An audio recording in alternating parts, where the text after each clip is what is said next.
Assalamualaikum warahmatullahi wabarakatuh. Bismillahirrahmanirrahim. Alhamdulillahi wa kafa. Wassalatu wassalamu ala sayyidina al-Mustafa wa ala alihi wa sahbihi min ahli sidqi wal wafa. Allahumma salli ala sayyidina Muhammad wa ala alihi wa sahbihi ajma'in. La hawla wa la quwwata illa billahil aliyyil azim. Amma ba'du. Jamaah salat zuhur Masjid Abu Bakar As-Sigaf, Kampus Universitas Islam Sultan Agung rahimakumullah. Salah satu bentuk birrul walidain kita kepada dosen kita adalah berhusnudzon terhadap guru atau dosen kita. Seringkali ini di era modern kita seringkali melupakan, padahal ini adalah yang menjadi fundamental untuk mencapai keberkahan keilmuan kita, menapaki keridhaan Allah dan Rasulnya. Bahkan kemudian kita ingat pada salah satu maqalah yang tertulis di dalam kitab Fathu Rabbil Bariyah ala Durratil Bahiyah Nadbil Jurumiyah, yang ditulis oleh Syekh Ibrahim bin Muhammad bin Al-Baijuri, bahwa disebutkan fal i'tiqadu nafi'un la mahala lata walau kana fil ahjar. Sebuah keyakinan yang baik atau i'tikad yang baik, husnudzon yang baik, maka akan selalu membawa kemanfaatan walaupun pada kerasnya bebatuan sekalipun. Apalagi kalau kemudian kita tarik di dalam dimensi pendidikan, maka husnudzonnya murid terhadap gurunya membuat futuh hati kita dan dimudahkan oleh Allah mendapat secercah ilmunya. Oleh karena itu ada maqalah wa kullu man lam ya'taqid lam yantafi. Segala sesuatu yang tidak beriktikad maka belum bisa mengambil kemanfaatan. Maka bagaimana jadinya kalau terbersit di dalam benak hati kita bersuudzon terhadap guru atau dosen kita, maka Allah akan menutup pintu hati kita. Oleh karenanya ada cerita yang menarik di dalam kitab Maraqil Ubudiyah yang merupakan syarah dari kitab Bidayatul Hidayah. Kitab Maraqil Ubudiyah ditulis oleh Syekh Nawawi Al-Bantani, ulama Nusantara yang sangat terkenal. Beliau memberikan cerita tentang Hujjatul Islam, yaitu Imam Ghazali. Imam Ghazali yang lahir tahun 450 Hijriah dan wafat kurang lebih tahun 550 Hijriah. Kemahiran beliau di dalam ilmu bahrul ilmi, bahkan menjadi hujjatul Islam. Bisa hebat seperti itu? Pertanyaannya, apa dan kenapa kok bisa sehebat itu? Ternyata salah satunya adalah bahwa hujjatul Islam Imam Ghazali berkenan untuk kemudian selalu berhusnudzon kepada gurunya dan mau berguru kepada siapapun yang memberi kemanfaatan kepadanya.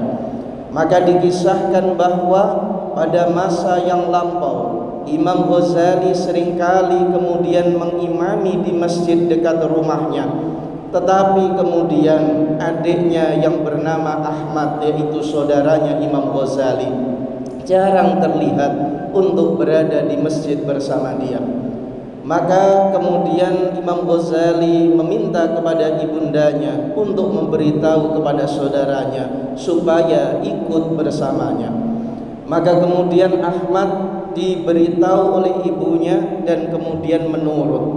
Maka kemudian beliau berjamaah bersama Imam Ghazali di masjid, dan beberapa waktu kemudian ternyata pada satu waktu Ahmad ketika kemudian berjamaah dengan Imam Ghazali, maka beliau mufarraqah dari yaitu sholat jamaahnya. Maka kemudian ketika mufarraqah beliau keluar dari sholat jamaah bersama Imam Ghazali, Maka Imam Ghazali selesai sholat bertanya kepada saudaranya, "Wahai saudaraku Ahmad, apa gerangan yang membuat engkau mufarraqah dari sholat bersamaku?" "Wahai saudaraku Imam Al-Ghazali, aku tadi melihat ada darah yang banyak yang melumuri kepada dirimu." Masya Allah. Pada saat itu Imam Ghazali pun kaget dan beliau kemudian bertanya kepada adiknya, "Bagaimana engkau bisa tahu apa yang sedang aku pikirkan?" "Aku memang tadi sedang kepikiran tentang masalah darah." Karena beliau ingin menyelesaikan problematika terkait dengan mutahayyirah, yaitu bagaimana hukum wanita yang sudah pernah haid kemudian suci, kemudian dia keluar lagi, yaitu haidnya. Maka kemudian Imam Ghazali kemudian bertanya pada adiknya, "Wahai adikku, kenapa engkau bisa memiliki ilmu yang luar biasa, yang tidak hanya melihat zahir tapi juga mampu melihat batin?" Maka adiknya cerita bahwa aku punya guru, yaitu seorang yang bekerja sebagai tukang sol sepatu. Maka kemudian Imam Ghazali meminta kepada saudaranya untuk mengantarkan kepada si tukang sol sepatu itu, dan ketemulah beliau dengan orang itu. Secara fisik orang itu tidak seperti syekh yang besar, tetapi kedalaman ilmu bahkan ma'rifatnya luar biasa. Maka Imam Ghazali pun kemudian meminta supaya dijadikan murid oleh orang itu. Tapi si tukang sol sepatu itu mengatakan, "Wahai Al-Ghazali, engkau tidak akan mampu menjadi muridku. Wahai guru, aku tetap akan ingin menjadi muridmu bagaimanapun caranya.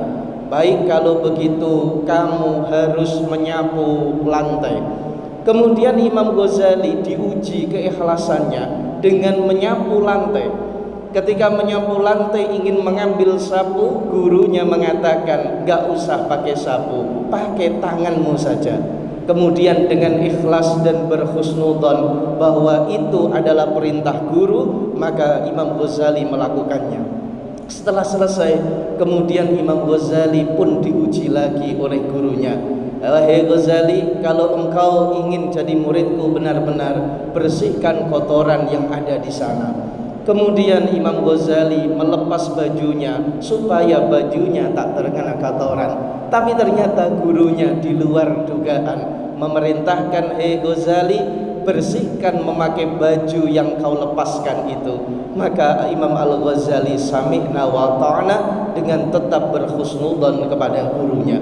Maka setelah selesai itu, gurunya mengatakan, "Engkau sudah lulus menjadi muridku, dan sekarang engkau pulanglah ke rumah, engkau mengajarlah di madrasah, mengajarlah di masjid sebagaimana biasanya. Insya Allah engkau akan mendapatkan kepahaman dari Allah." Maka setelah dari itu, para hadirin, Imam Ghazali serasa betul-betul kemudian hatinya terbuka, sangat mudah memahami ilmu, dan kemudian beliau salah satunya memang menjadi ulama yang hebat.